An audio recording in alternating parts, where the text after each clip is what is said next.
This podcast contains references to sensitive subjects related to femicide. Listener discretion is incredibly strongly advised. Just wanted to be really clear about that up front. Here's the podcast. Throughout this podcast, we made references to specific cases which we discussed in recording the podcast but didn't feel entirely comfortable including the details of in the final cut of the podcast. If you'd like to read about these specific cases, you can do that by clicking the links in the description. There's links to all of the things that we talk about here in this podcast down there. Please be warned though, a lot of it is quite difficult to read.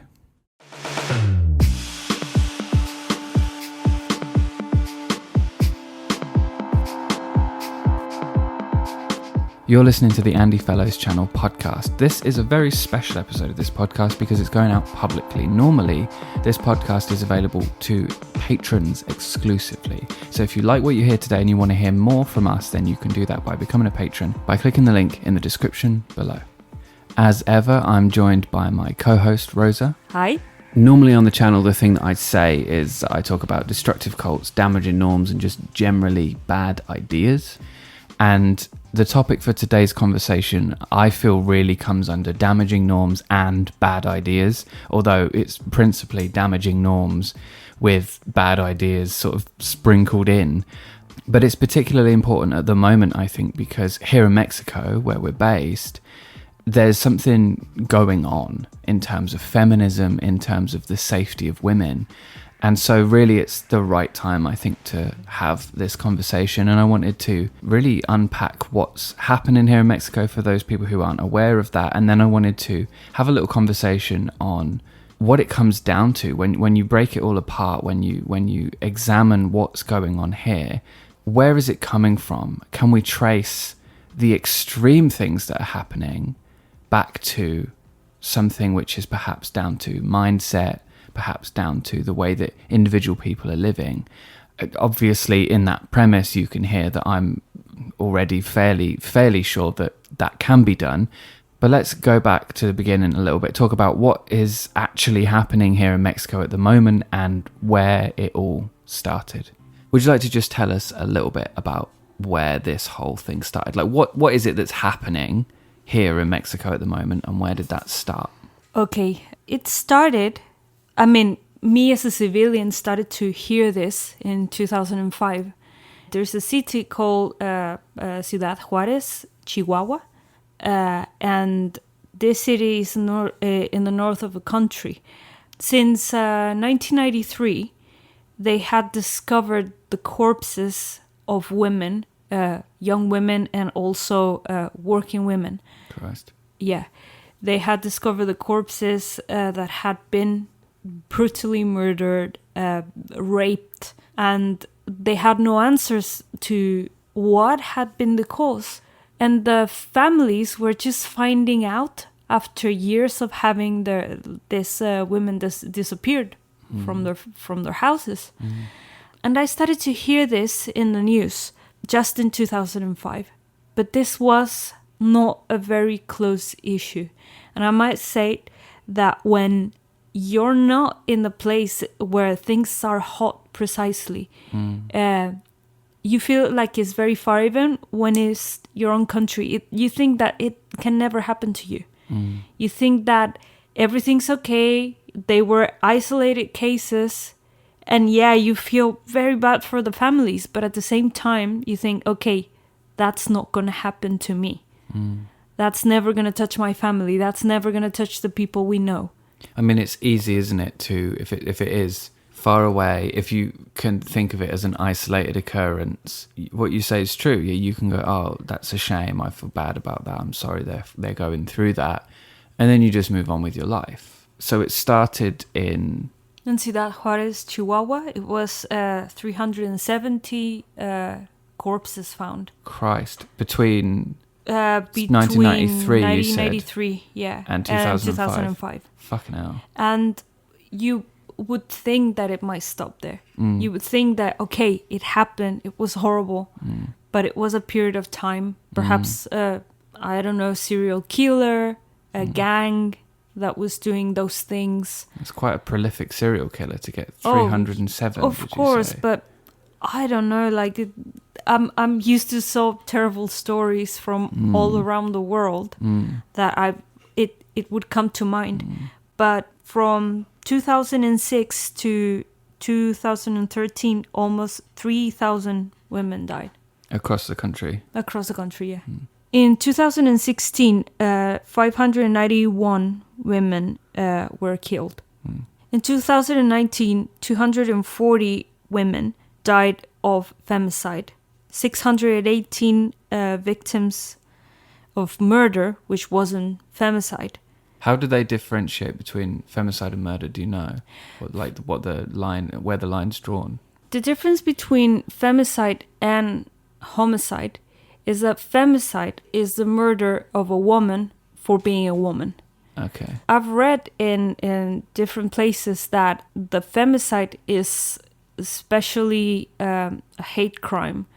It is a display of power.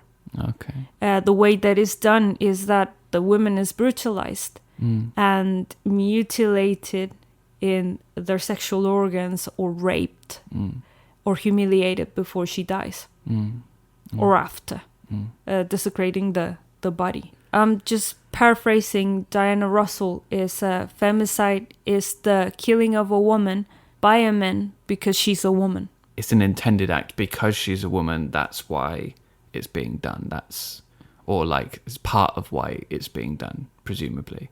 Is that what we're getting at here? Yeah. Okay. So that's how we're defining femicide as we're talking here. We'll use that definition.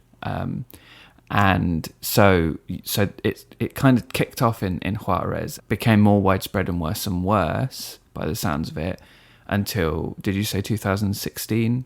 Yeah, 2016, 591 women were murdered. Yeah. Okay.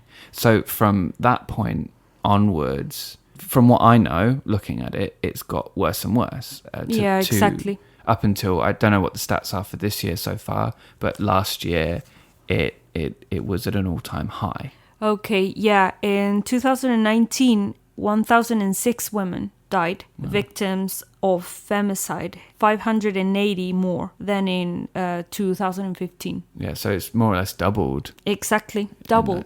So more or less double, which is concerning. It's a real issue then at this point. So do we have any information on the stats of this year yet? I found on Wikipedia that at the time where they wrote this information, 320 women died by murder, which means that daily 10 women were murdered. Wow. 73 of them by femicide. Okay, so not only is femicide a concern at this point, but murder is a real issue as well. 300 is a lot of people. I don't know what, you look at the whole country and the average country and the average murder rate. It's a large country, this one. Yeah, that strikes me as concerning. So all of that you're talking about there is obviously concerning, and I think it should be concerning to everyone. It doesn't matter whether you're a woman or not, because everyone knows women, right? Everyone has women that they love. Everyone has people in their lives, yeah, of course, that they want them to be safe. So this is not just a woman's problem. This is not just a woman's concern. And the stats that you're reading off there, the things that you're talking about there, are concerning to me, and I think they should be concerning to everybody in this country. And because really it's a safety issue, it's a human rights issue, but it's also a safety issue.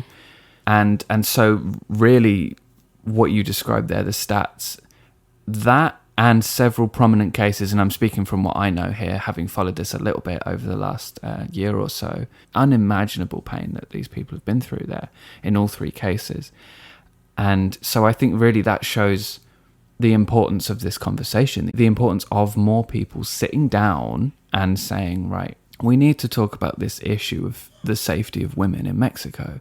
We need to say, how do we ensure that the people that we love are safe?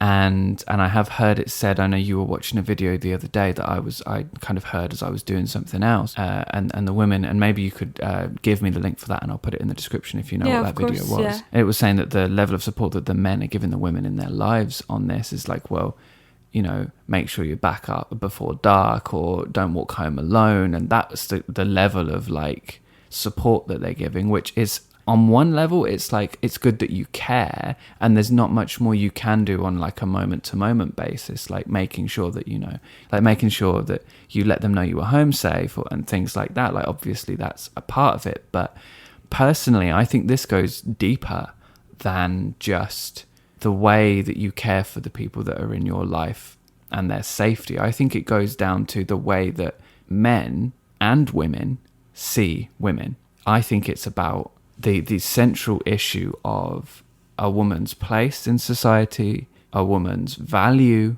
for herself and for men, and to the society at large. And I think that that is perhaps a good segue into having a conversation about how the government has responded to this. Before we do that, let me just give you a little bit more context on this, on why the government would have anything to respond to other than obviously the crimes here, because as far as I know, the crimes are just being dealt with on like a, you know, police are dealing with the crimes. So what's happened is women have been fed up. They've kicked off, understandably. The prominent cases have begun to cause a bit of an uproar, which is an understatement, I think. Women have started to pour into the streets and protest. Mexico City has seen, I believe, quite a consistent protest almost every day, and correct me if you know anything more than me on that and if I'm wrong, but I believe it's happened now for months. That has started to occur in other cities as well, I believe. I could be wrong, but it started to occur in other cities. Yeah. And it's all kind of come to a head actually yesterday. So yesterday was organised a strike. It was called the Day Without Women. And so do you want to tell everyone a little bit about, like, what was the intention there? What was the point of a Day Without Women? The intention of the Day Without Women is to mark how important is the presence of women in Mexican society. The fact that we're not around, it is relevant. So the idea of the protest, the idea of the strike was that women were not going to go to work. They're not going to be in any shops, just not going to be there. They'll be in their houses. You won't see them. Yeah, they're not going to consume. They're not going to be productive in any way. They're just going to stay in their houses, and it will be like if they weren't there. I believe this isn't the first country to do that kind of a protest. I believe it's happened in other countries as well. And from what I heard, it was quite successful in other countries. So it's happened here in Mexico. Now it happened yesterday. So from what you were telling me, you'd heard that shops had no one in and it was all very, very quiet. Women weren't around. So it kind of came off where we are. In, for example, government offices, there were no women attending. And like supermarkets as well, and like little shops and all that kind of stuff. Just like only men were there. That's good. And you could see 1 or 3 women in every space. Like, for example, in supermarkets, which have like they didn't let her, they didn't allow them to not go. But in places like offices, schools, there were no female teachers. I suppose there's you highlight an issue there about the employers not allowing them to not go, which, to my mind, coming from England, and we do strikes semi-often in England, all sorts of strikes happening. The point is not to get permission. The point is to make a stand. The point is to be like, look, this isn't good enough. This is how we're going to do it. They will organise it. They'll notify them ahead of time, but they will take that day. And I wondered, and this was a concern for me, we talked about this before it actually happened, the importance of the work ethic here in Mexico, the importance of how people view work. I wondered whether that would step on the toes of this. But actually it turns out that while there were a few instances where people did go to work, across the board, from what I heard, it was actually pretty successful as strikes go. In terms of the turnout, in terms of the people what do you call a turnout when people don't turn out to the thing? But like people doing what they did. It's a pretty remarkable, and I for one am incredibly happy that did happen the way that it did. It's not just that the work ethic of the Mexican women make them go to work. The problem is that some of them were under menace of being fired. for attending to the strike, for not having any operations in this day. Some of them were fired, actually. Some of them are saying on Twitter they were actually fired, and they're looking for legal advice. Well, that's a good idea, because they shouldn't, like what the fuck. Like, so you are part of a demographic that's already vulnerable. Exactly, yeah. And now you try to do something to help, to make a point, and your employer says, right, that's it. No. Yeah, that was terrible. Such a lack of insight, such a lack of consideration. And in my mind, that's just a very unintelligent response, an unempathetic response. Yeah, because again, is this I don't want to put this topic here, but it has to be here, is the capitalist mind. I don't care about the issues, you have to produce. And in this case, where they were mostly breadwinners, the people that was outside not attending to the strike, it was breadwinners, old women that is putting food in packages in the supermarkets. Yeah, because they depend on the money they receive in a day. And so for them, it was like, make a symbolic stand for my rights, be part of this protest for my rights, or make sure I've got food on the table. Exactly. And I mean, that's a shit position for anyone to be in. Of course, and they couldn't attend. And that's understandable. Yeah. It's not just the Mexican ethic of being always in their work, but there is the reason of that some families depend entirely on the women. Yeah. So they had to go, and they had to not lose their jobs. And I'm glad you mentioned that. I mean, my concern, as I say, before it happened, was that the work ethic would mean that people felt that they couldn't because it was important to them, because work is what you do. But I'm glad that you brought that in, because that really gives body to a dilemma that people face daily with things like this, where what's most important here? How do you juggle between having food on the table and being and doing something towards making you and many people like you safe? How do you do that? And everyone's got to make the call that they feel is right for them in that moment, and it's a tough call. It really is. So the protest happened, and there was a day without women for the most part, with a few exceptions, as we just talked about. Yes, and apparently it generated an impact of 30,000 million pesos. And the response of women was of the 70%. So as in 70% of women in the country took part in the strike. Exactly. Wow. That's quite a turnout. That's an incredible turnout. Yeah, that's amazing. Yeah, that's cool. So happy. Yeah. Okay. I feel very proud. Okay, so it then falls to the government to respond. Yeah, the response of the government was actually very poor. There is a problem in Mexico, and we have a president that was in campaign, of course, very loved by a lot of people, and I'm going to say that I'm one of the person that put their hopes in this new president. He is just saying that he's not gonna change the strategy against this wave of violence that we're living, and he is practically just saying that all these protests are being organized by the opposition to his party. So should we put a bit of context in there? Yeah, of course. So going back over the last several presidencies, it's typically been two or three primary political parties that have been in power. In Mexico, we had, I don't know exactly how many parties we had, but the main one were three.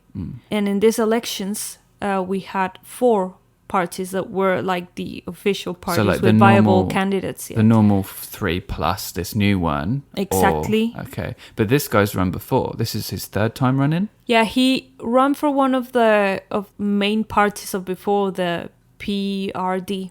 Okay, but this time he's running independently, with his own. He ran independently. He made his own party, Morena. That's how it's called. And he won the elections, and he was a character that was loved by many Mexicans, and he still has a very big fan base, I might say. I mean, I would say, first of all, he seemed to stand for much more progressive values, but also I believe he's like the first left-wing president like ever really in Mexico. Yeah, he's the first one.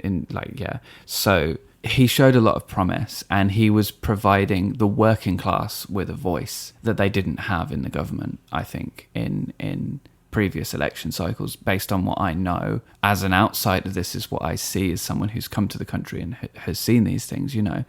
From what I'm aware, the current president in his election campaign gave a voice to a demographic of people who felt like they weren't being listened to by the government, who really were disillusioned and didn't think that the government would ever represent their values, would ever think about them, were just interested in money. And that was what it seems, that's what the sentiment seemed to be of the people that voted for the current president. Exactly, yeah. The other parties were representative of other economical class in Mexico, which is mostly the people that is upper classes, people that can pay private schools, people that can pay private medical care, people that travels, people that has this year's car, is that kind of people that was represented before by previous parties. So then this new guy comes along. I say new guy, so he's run 3 times. Overall, he's run twice before. But this guy comes along and he's representing the average Mexican. Yeah, he's representing the indigenous people. He's representing the working class people, the average Jose. Yeah, the average Jose, yeah. And so naturally, there was a lot of hope that was pinned on this guy. So just so we don't get too caught up on politics on this. So that is the vision of the president that many people of the working class here have, right? And I'm calling it working class. I'm using my British terminology, but it's the equivalent of the working class in England, I think. It's that kind of those kind of people. So that was the view of the president when he was elected, and now he's being pushed. Now this is happening, and he's being called to action. There's a big pressure in his head right now. Yeah. And so the issue here is that he has been at every turn, and this is why I think this is relevant to give context on him. He is at every turn seen to be, there seems to have been an attempt to thwart his party during elections, during his presidency so far. There seems to have been attempts to stifle their efforts to change things, to make things difficult, to sway public opinion in the media and so on about him. And so I think it's understandable that he would have had the response he's had. However, I also don't think that it is excusable for him to have continued to have the response that he's had. So would you like to just tell people a little bit about his response to the feminist protests and the Day Without Women? Okay, you're right in there.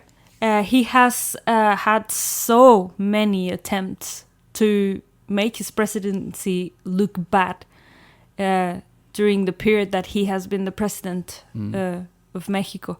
However, his opposition has been attending to the protests of women and disguising under the banner of the feminists. It's a very clever, sneaky move. Of course. Showing up, showing face. Hey, look, we support you. Like it's politically, it's a very clever move. Yeah, of course. But this is the thing. They make it look like if they are organizing, like if they are behind it, And like maybe if they are. Like maybe they are. Honestly, we don't know at this honestly, point. I wouldn't be able to tell you. Yeah. But in the eyes of people, that makes the movement lose credibility. Because these parties, I'm talking about people that is terrible. Is this PAN, one of the most conservative, the most conservative party. Everybody's Catholic, anti-abortion, they're pro-life. Mostly. They get to these movements and they start dressing in purple, which is the official color of the movement. And they start marching with all these feminists that are not for that, but they have their banners, So and they are making self-promotion. It's like an attempt to hijack the movement for their own political ends. Yeah, of course. For me, this is part of a larger issue here in that there's the genuine, legitimate concern, which we've covered here, and we've talked about the safety of women and the real issue of femicide here in Mexico. That issue has given cause to many, many, many women who have decided to take to the streets and protest. And the weight and the importance of that has now been somewhat hijacked by these people who now want to use that for their own ends. The president's response to that, he does what he's done every other time, right? Yeah, he just it's not like he washes his hands of the responsibility, but it's like, okay, this is another attempt to sabotage me. This is another attempt to make my state a failure, which they have done so much. So he sees this as another example of the opposition attempting to sabotage his success, to sabotage his party's chance at improving the country. Yeah, that's what's happening. But again, there's a lack of depth in his capacities to research on this topic. It seems like it, doesn't it? If that is the extent of his opinion on this, absolutely. And it's concerning because I can understand politically where he's coming from, because if he does respond directly to the protests, it is possible that these other parties will use that to cause more trouble for him. Yeah. Because they will say, see, this happened, blah, blah, blah, it's his fault, and try to put it on him. So politically, I can kind of understand to some extent where he's coming from. And I would hope that there's more being said and done behind the scenes that he's not saying publicly about this, because the issue is this, I think. To say that the protests are purely and completely the invention or the creation of opposing parties is to miss some really important facts here. It doesn't matter if you have people of those said parties calling people to the meetings, calling people to the protests. The people that is going to the protest is tired of the violence, of the brutal violence against women. And I'm not saying that they are 10 people in these manifestations. There are thousands of women reunited because they want to be heard.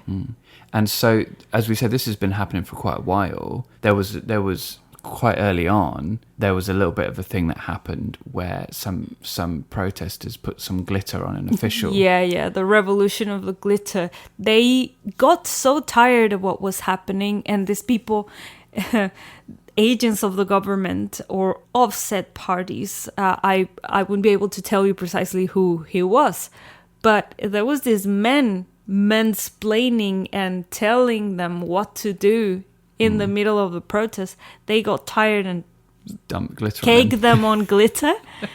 And he started to, oh my God, this is an offense. This is aggression. And he started to literally just wax Catholic. Oh my God, like completely. He started almost to cry like a baby because he had some glitter in his head. I'm sure he can afford the dry cleaning bill and a bottle of shampoo. Yeah, definitely. It was just glitter. So that's one example of this being taken to another level than just protest. And there's also been some vandalism, some graffiti that's happened. And I just want to say, from my point of view, and I kind of hope I speak for both of us here, I don't agree with the vandalization of public property or vandalization of anything, really. I don't think that that's good. I really don't think that it's the best outcome. But I think what's important in a situation like this is to consider why these things happen. What is it in the minds of the people that have done it that has brought them to a point where they felt like that was necessary, where they felt like that was an option for them? So what's happened is that monuments in cities around the country, public monuments and things like that, they've spray painted them. I saw a video a while back of like a bus stop being like fully, like, I don't know if they were pulling it down or what was happening, but there was like a bunch of stuff that was more than standing in the street shouting with placards or manifesting in public in some way. And I would say actually it's possible that the reporting was somewhat selective on this, and because when you look at the videos of those things happening, it's probably about 5 people max doing it and everyone else standing around watching. It's not like a full-on riot. It's smaller incidences of people who felt that it was necessary out of a larger group of people. And that nuance, I think, is really important. I could be wrong on the facts there, and I welcome anyone to correct me. Yeah, of course. I welcome anyone to correct us on anything that we've said here. What I want to say is that this is very important what you said. The news have been very selective with the things that they are showing. The things that they didn't show very much was that there was very different protests. There were silent protests. There were people just singing and dancing protest. There were people with glitter. You have every single way of having a strike. They have done, and they haven't been listened to. So then people decide at a point that now it's time to do something more. When a little girl died in this way, when you have those things happen, and you dance, and you sing, and you're silent, and nobody listens, and nobody gives a fuck about you, and the people that is dying, there gets to a point where you can't take it anymore. And there is rage, and you want to be heard. And then you start destroying things and burning things. Because it's enough. And then the Mexican society is seeing this pain because these women are not doing this because they just want to be rebellious. They're not that. This is not the case. This is pain. This is the pain of friends seeing their friends dead. This is the pain of mothers. This is the pain of fathers too. This is the pain of sisters. There is one video that is so chilling about this. The mom of one of the women that were killed. And she says, I want to burn everything. They took my girl away. And honestly, I wouldn't have enough humanity to say that they're just hysterical. They just want to do a riot, that they just want to be deorganized and lazy, as a lot of people say. Oh, why don't they stop drinking on Friday and make their strike on Friday when they're getting drunk and they're having casual sex?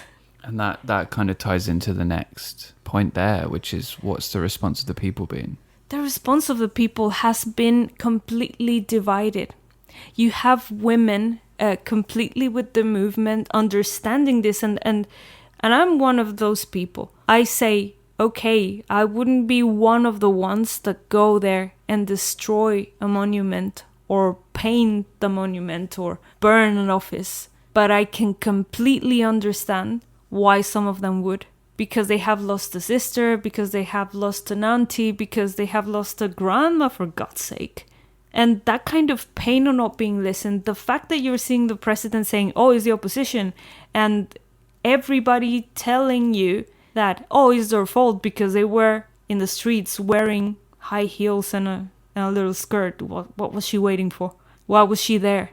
Where was her family? Why didn't they take care of her? It's always the fault of the woman. And it's just incredibly painful to see the responses of that people. Some of us do understand, and perhaps I wouldn't break and destroy something, but I understand the pain behind this violence. And that's what people fails to understand. Some of them are saying, for example, I saw this on Facebook today, you shouldn't be asking for your girls to be alive if you want the right to have abortions. Well, that's two completely separate issues. Yeah. Fundamentally like different issues. Like, you shouldn't be crying for the girls if you kill them by abortion. And this is a very... That's a useless rhetoric, though. Like, what point does that serve? Who is that helping? What is the point there? And I think this for me is what it comes into, is like, I ask a somewhat rhetorical question there when I say, who is that for? But actually, who is that for? And when you ask that question, you start to peel back the layers a little bit and realize that is for someone. That does serve an ideology. That does serve certain ways that certain people see things, certain ways that certain people want to maintain things. And that concerns me. And I honestly think it should concern us all. But then, of course, I would, because it concerns me. I would hope that the points stand on their own merits, though. When you look at this situation, when you look at this as a larger issue of safety, of human rights, and you concern yourself with not just statistics, not just the stories or the case studies, but with the lives of the people you care about, because it doesn't just happen. It doesn't just happen to someone else. When it happens this often in a country, it's only a matter of time before it's someone you know. It's never as far away as you like to think it is, especially in a country like this that is so family oriented, where, where I'm from, you don't know your cousin's cousin, but you do in Mexico. Like, that's a thing. Yeah. So again, it's like the degrees of separation. It's only so long before it's someone that you know, or someone who knows someone that you know. It is as much an issue of policymakers as it is for each individual person, I think. And it comes down to each of us evaluating the way that we speak to, act around, think of those we love. And in this instance, especially in the case of women, especially in the case of those who society will perceive as and treat as women, in the way that society has denoted what a woman is and how a woman is to be treated. We each have to take responsibility for evaluating whether or not that is good enough, whether that is okay, whether it is acceptable to expect that women are, and this is where we get into a whole other thing where we need to talk about the root of this. And honestly, I think that when you're talking about the extreme examples that we've talked about here today, what we're talking about there is the extent of an ideology which can be quite cleanly traced back to the average household, the household that will never have this happen in it, the household which is not in danger of becoming a crime scene. The same ideology is present, and that ideology as a bedrock, as fertile ground for violence to occur in, is something that we should each be taking a careful look at, I think. Because yes, I speak somewhat in hyperbole when I say it's only a matter of time before it's someone that you know. What I mean to say, I think, if I'm to speak at my most specific, is to say it falls to each of us to ensure that it is never in our house, that it is never the people that we love that this happens to. And if you were to ask me how, and I feel like that's the next question, my thinking on this is that it comes down to introspection, it comes down to education. And I know that's a word people groan at when you say people need to educate themselves. People go, oh really? But when we have people who see others as lesser than them because of what is in their underwear, I'm sorry, but education is the right fucking word. There is something I have to talk about in this issue.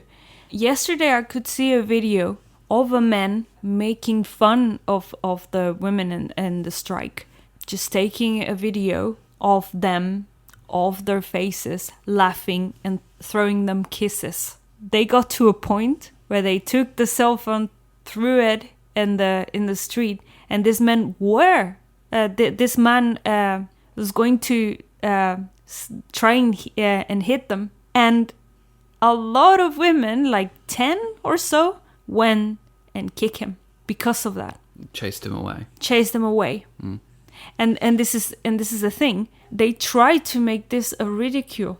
Oh, it's another hysterical way that women try to be important, try to be relevant, try to avoid what they have to do. And this has been disguised as a gender fight, as a gender war, men against women, who is the best, who is supreme here.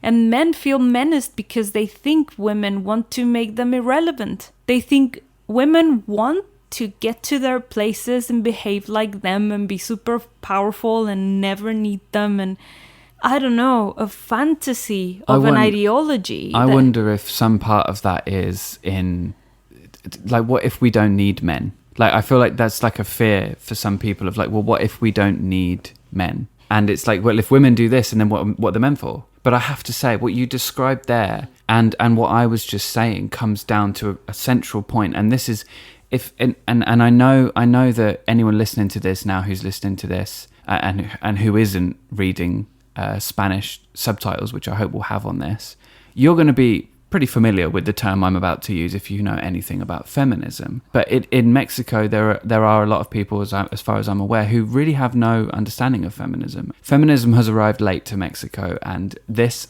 as what we're talking about here, even being a thing, I believe is evidence of that.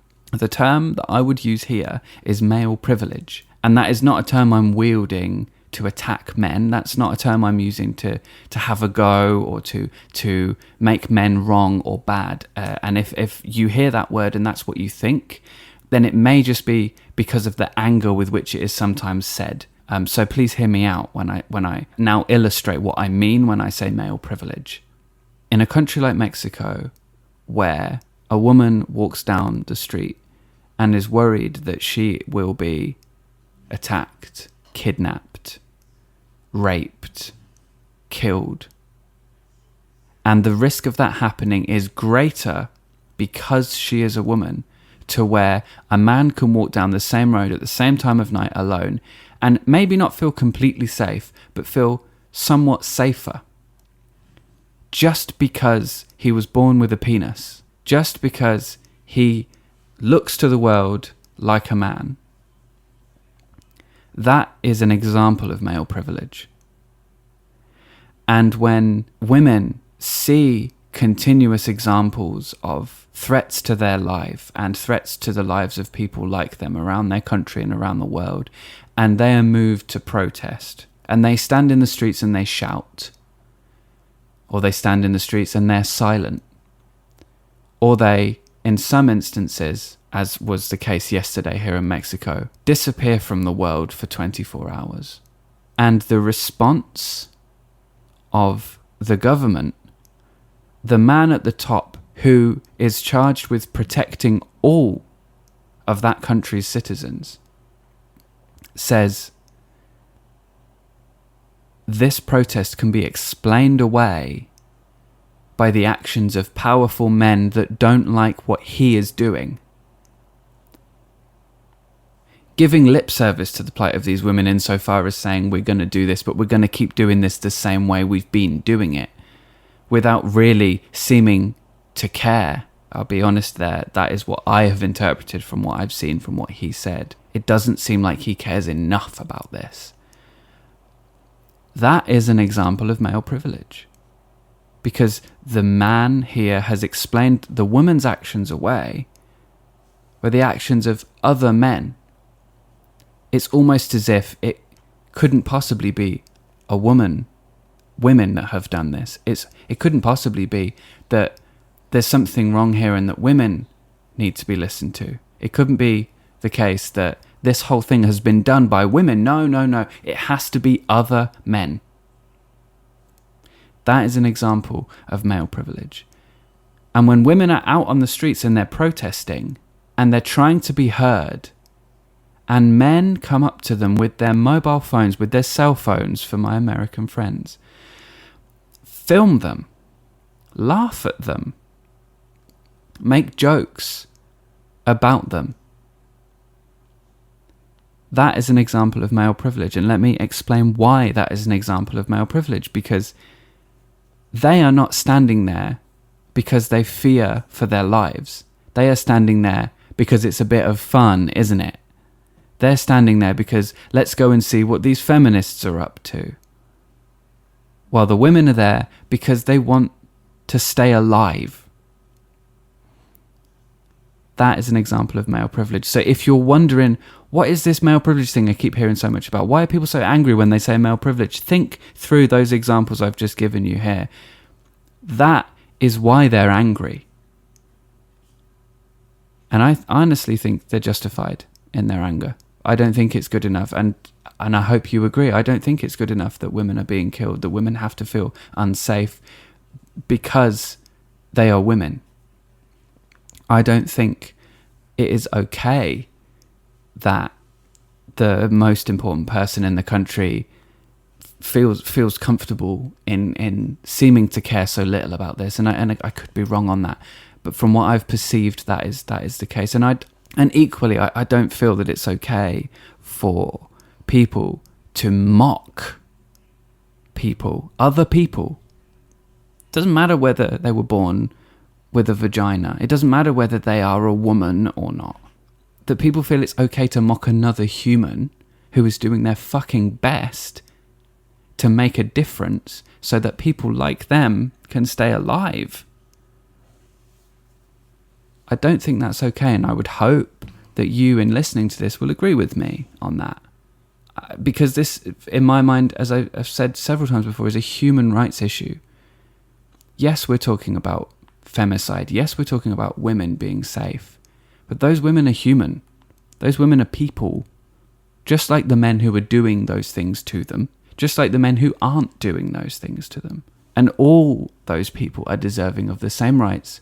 All those people are deserving, at least to my mind, and you may disagree, and I would like to hear a solid fucking argument for why.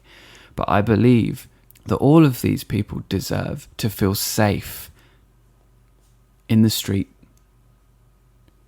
And while I'm not so naive as to think that it will ever be the case that it will be as safe for a woman to walk down the road as it is for a man, because there will always be bastards who think that it's acceptable to rape someone, to kidnap someone. It's just part of living in the world with different people. I just hope that one day Mexico will be another country on the list of countries where it is safer for a woman to walk down the road, safer for a woman to be alone, and if that woman feels unsafe, for her to not come home and tell the person she loves most in the world about that, and not have him respond, well, you are wearing a short skirt, what did you expect? Because fuck that point of view. Fuck that. It's not good enough.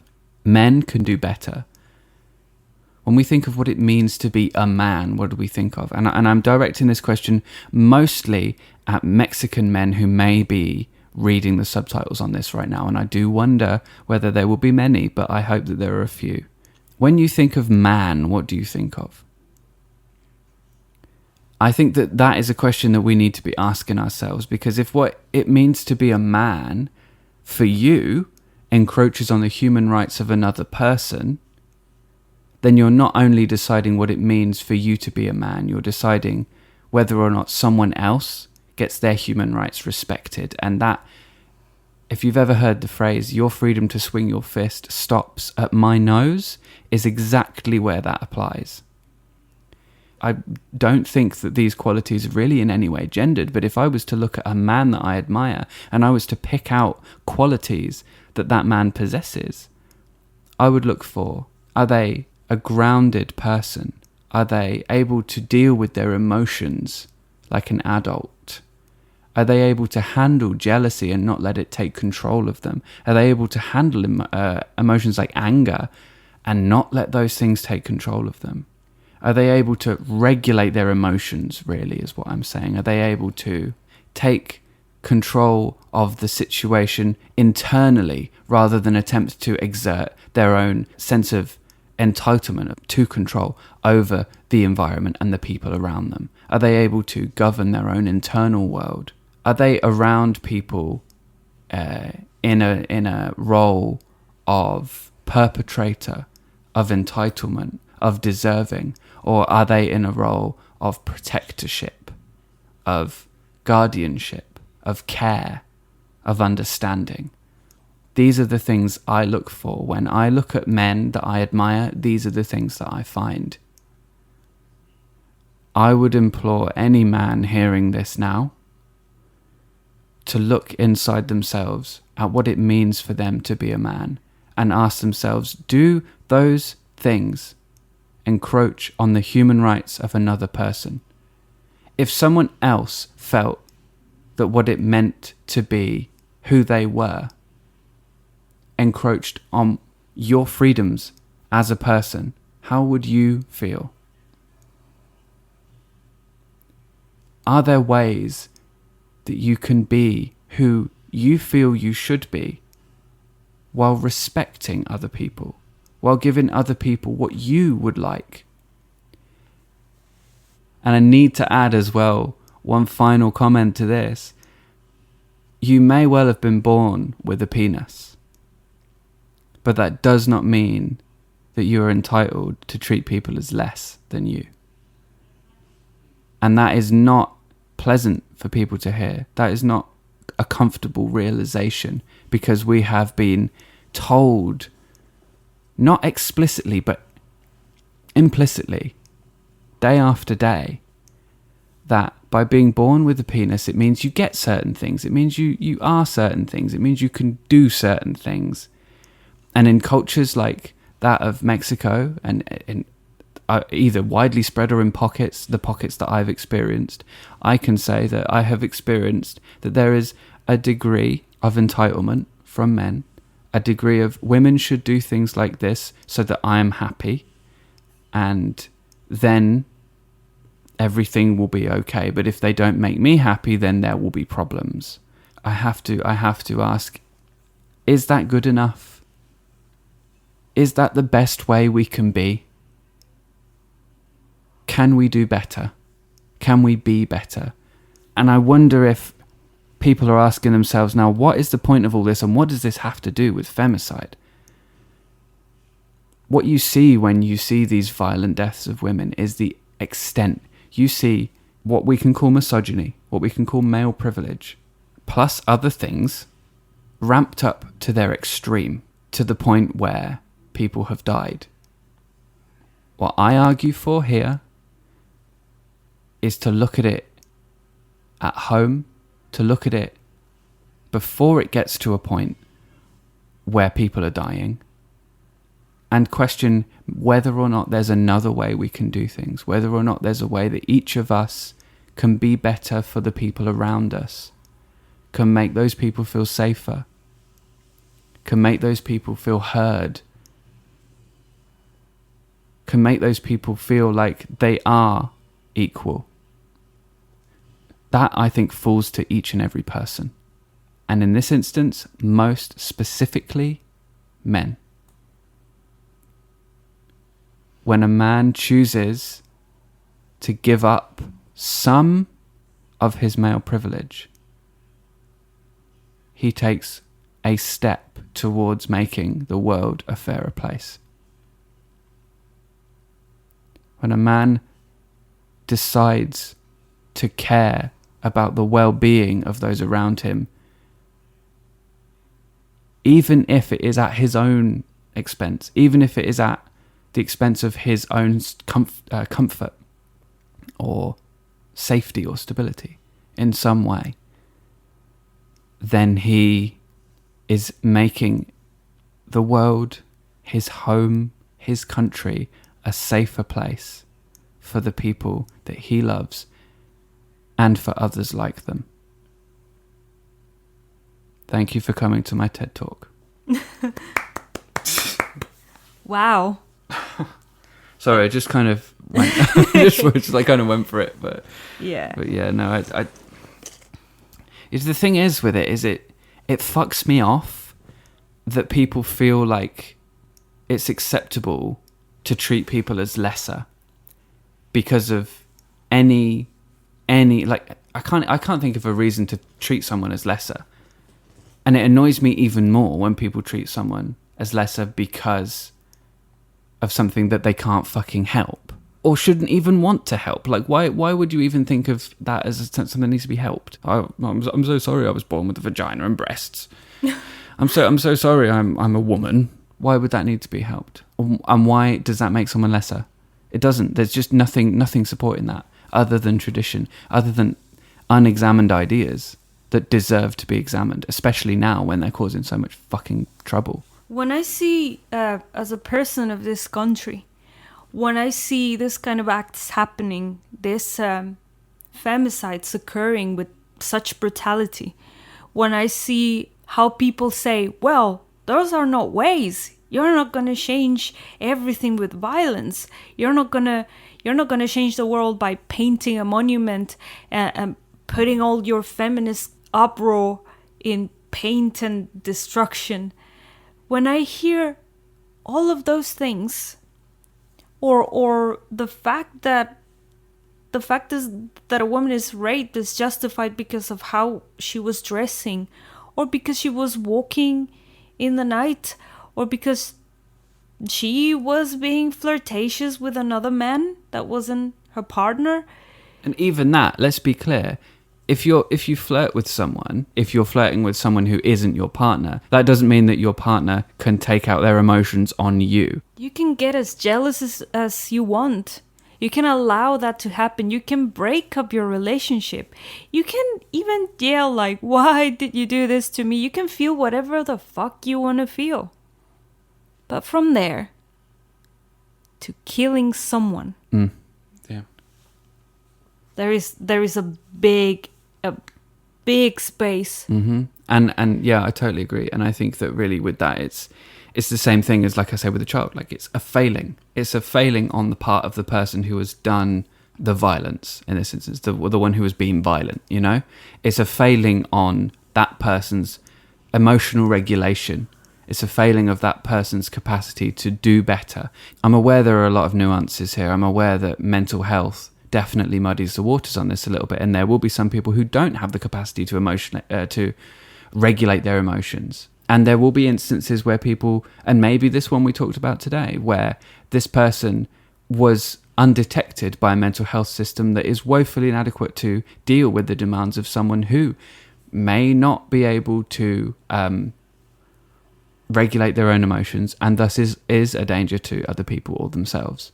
And that speaks to the Mexican view on mental health, which is a whole other topic.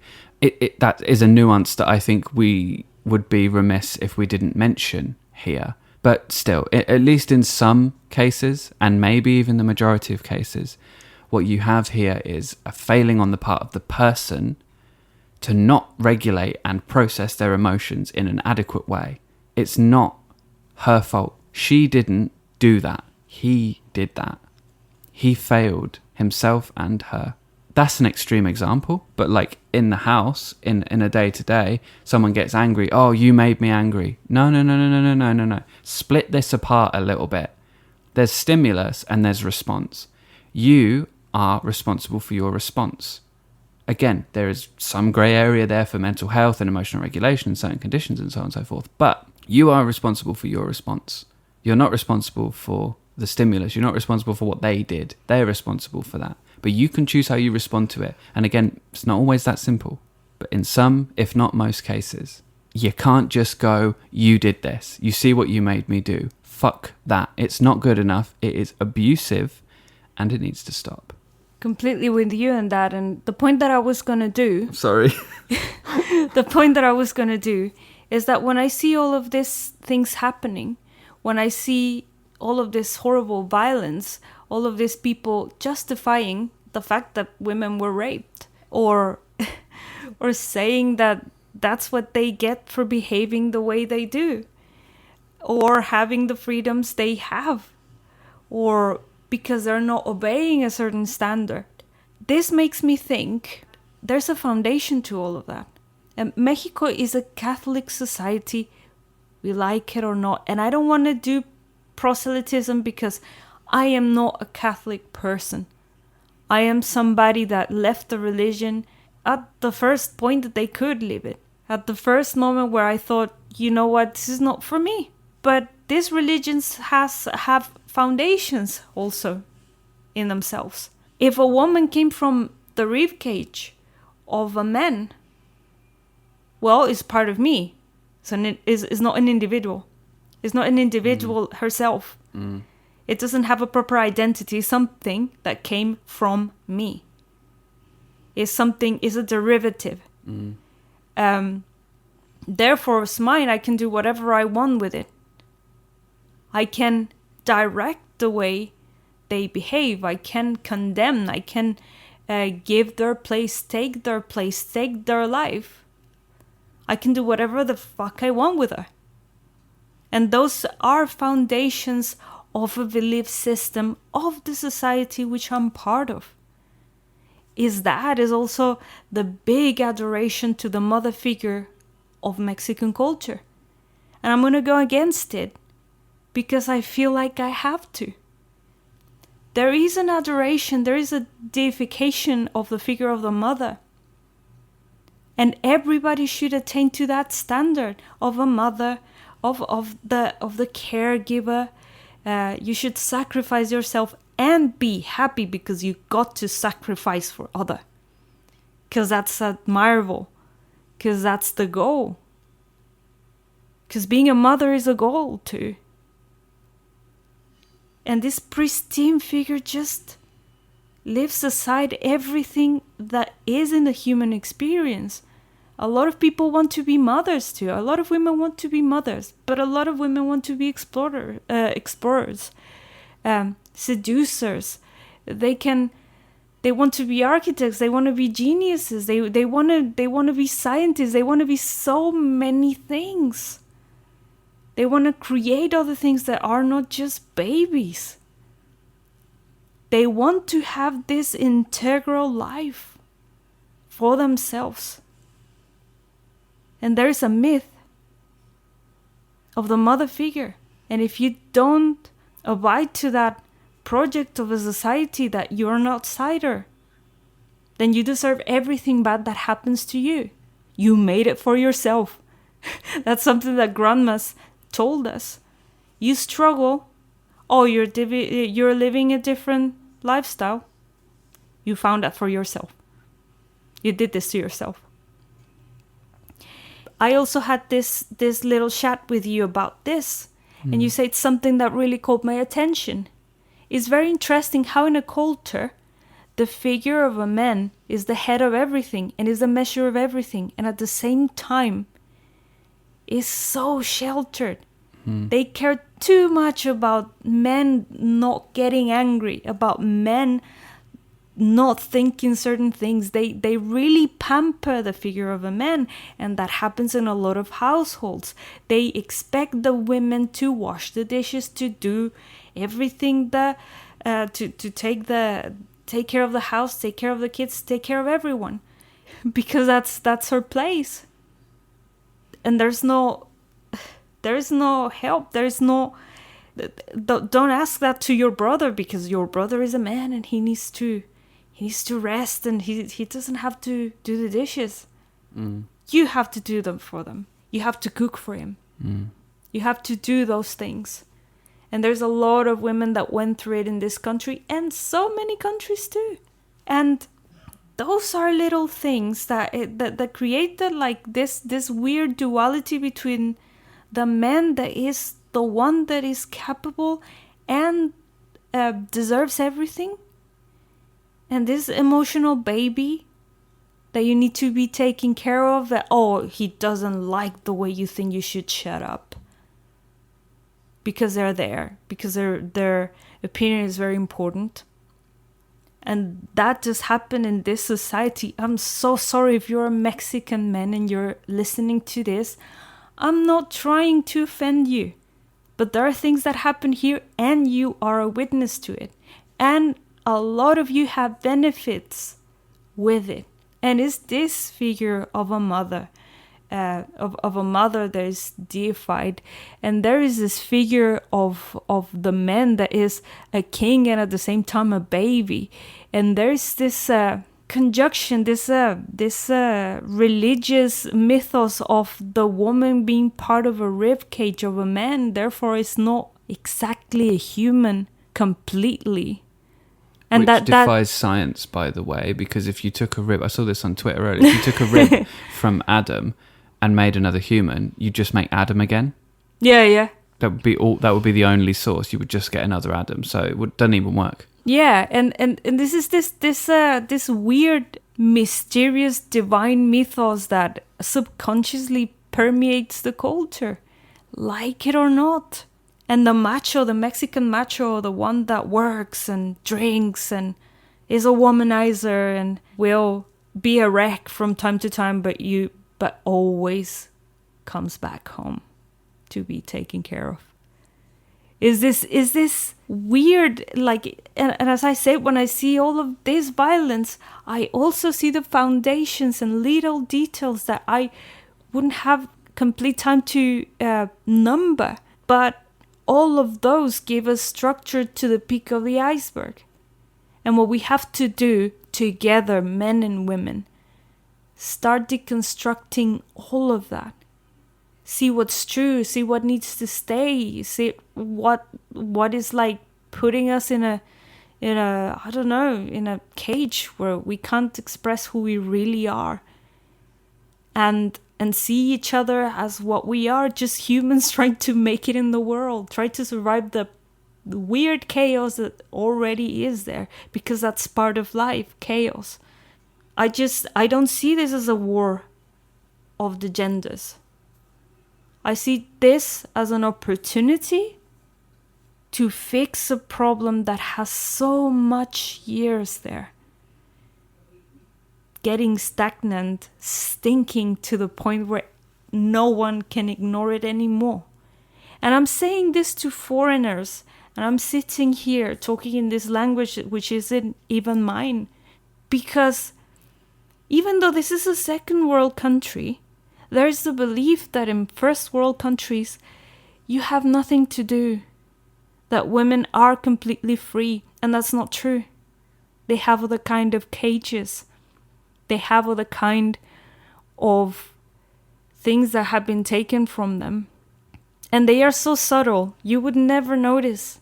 You would think that it's just culture, that you would think that that's how things work.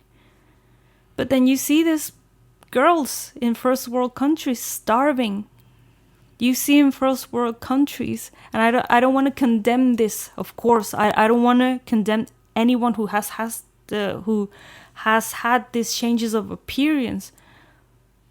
But when you have to go under the knife because you need to feel an expectation created by a culture of pure consumerism, you need to question yourself, was that my idea? I think the line I would draw there is between doing it in order to be who you really are and doing it because of external pressures. Of course, and that's why I said not everyone is like that, but there is also a point where it needs to be checked. I think that this segues into an entirely different conversation about gender and about... Of course, but what I'm saying is not only us who's having the problem. It's not only us who's still in the fight. They're not being perhaps brutalized as in my country or as another country that is not a first world country. But what I'm saying here is there's still things to do. And if you can support the fight, and if you can tell to the world, look what Mexican women are doing. They're following the steps. They're trying to join to a world where the voices of women are heard. Then we will appreciate you a lot. And if you see us as warriors, if you see us as people that is fighting for the rights, not hysterical women that are being lazy and making strikes and creating destruction, that would be great. We are fighting for our rights, for the right of just walking on the street, being able to take a bus to our works. We're fighting for a right to stay alive, to just do what we have to do in this world and not losing a friend, not losing a sister, not losing our mothers or grandmas. And for that, we need you cheering us up because it's kind of tough. Again, I want to say thank you for lending your ear. And I hope you never have to go through the things that a lot of us have gone through in this country. That's it. So I just want to say a massive thank you to you, Rosa, for sitting here and having this incredibly long conversation with me about this. I had no idea we'd have so much to say, but I suppose I should have. Perhaps that was naive of me. It's a very complex topic. Thank you for being here with me, for talking to me about this. And thank you to just let me have a little rant in your channel. If you've listened to this all the way through to this point, wow, that is dedication. Round of applause for that. Incredible work. Stick butternut squash in the comments and let us know that you got to this point. If you listen to it all, perhaps when we put the subtitles on that, do you have butternut squash in Mexican? No. All right, we'll put I've been looking for. I don't really know. We'll put another. I don't really know. We'll put another vegetable in the subtitles. Just taco, perhaps. Yeah, not stereotypical at all. Thank you so much for listening to this podcast today. I hope that it was of some value to you, and please don't forget to subscribe to this channel, subscribe to my main channel, link to that in the description, and should be on the screen at the end as well. If you want to support the kind of stuff I'm doing on YouTube, then please consider becoming a patron. You get access to all kinds of stuff if you are a patron. Rosa and I do a podcast that's Patreon exclusive that this is a very special episode of, as I mentioned at the beginning. And let me just end now by saying what I normally say at the end of all my videos. Please be kind and ask good questions. I'll see you in the next one. Bye.